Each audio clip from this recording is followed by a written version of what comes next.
Animal Rescue София е българска фондация. Ние се издържаме чрез частни дарения. Хора, които ни дават 5, 10, 20, 100 лева. Това отглеждаме безстопанствени кучета и котрета, които не могат да бъдат върнати на улицата, които са над 550 в момента. Почти сме стигнали до кастрация номер 1000. Също така ние се грижим за животни, които са прегазени на улицата или пострадали от хора, простреляни. Кашончовци са кучетата, които ги изоставят в кашони, които ги изхвърлят в кофите, които ги оставят с някоя торба някъде, които ги дават в реката. Просто си кастрирайте кучетата. Безплатно е при нас. Добре е за здравето на животните. Не плодете. Това е, което е най-важното, което да кажем. И да осиновявате, ама не знам как да кажа хора, осиновете си приятел. То трябва да го чувстваш. Софиянски и всички преди него избиваха кучета. И те са избили наистина десетки хиляди животни с нулев ефект. Това са кучетата, които се осиновяват в чужбина. Когато успеем да пратим в чужбина някое куче инвалид, обикновено не го осиновяват първо, а не здравите. В приюта идват и много доброволци. Доброволците им осигуряват това, от което те най-много имат нужда всъщност. Едно лично отношение и моменти на обич. Много хора си водят децата на обучение по чистосърдечност и доброта. Аз вчера го разхождах, днеска пак го разхождах, ама то замина, нали къде беше, не помня. Холандия? Да.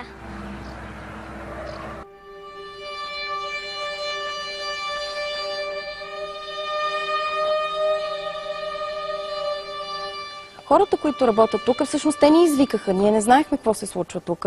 И няколко човека, които просто не могат да гледат животните как изпостеляват и почват да се самоизяждат, се обадиха и казаха, можете ли с нещо да помогнете?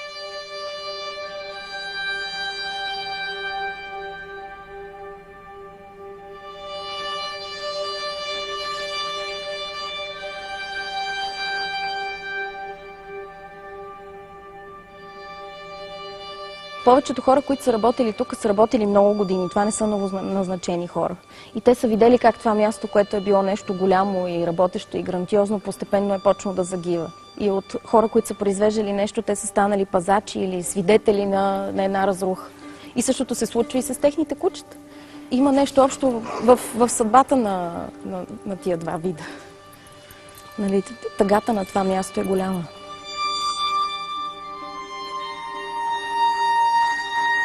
Цялата храна, която ние носим тук, е от дарения на хора, които са ги съжалили и са пратили малко пари.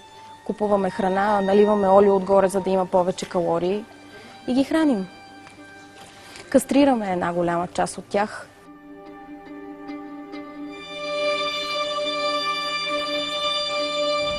Имахме едно джудженце, Willow, за което ни трябваше едно много скъпо лекарство.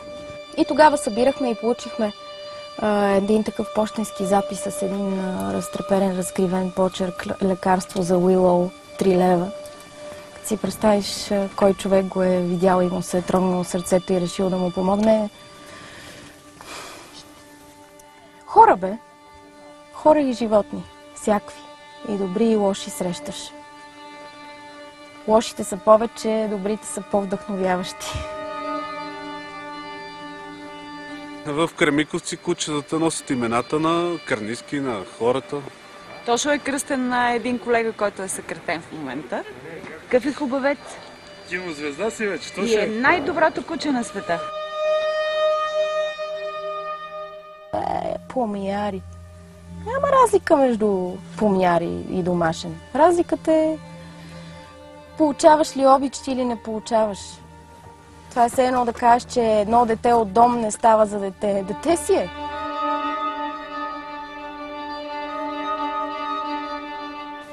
Свят бездомен, така сме го кръстили този цвят. Защото няма да има дом, като е такъв цвят. И те са в крайна сметка сираците на това място. Всички други ще си отидат, всичко ще се разруши и тия кучета ще останат тук.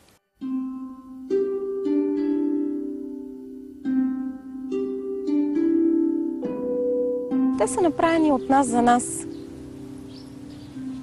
Основното нещо в тяхната глава е, че човекът е добър. Няма куче, което просто така е станало зло. Винаги нещо трябва да им се случи лошо, за да почнат да не вярват. Те са вярващи по природа. Естествено, няма какво да разказваме на един човек, който се оплашил от кучета, че те са добрички. Няма какво да му кажеш на този човек, освен и ние искаме да няма кучета и работим за това всеки един ден.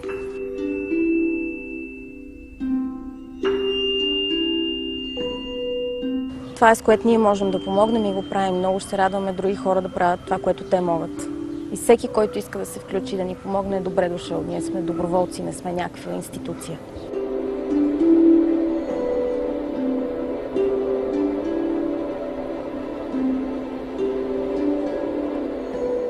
Човек няма две сърца. За кучетата и едно за хората, едно за кучетата. Човек има едно сърце. И ако имаш достатъчно голямо сърце, има място за всички.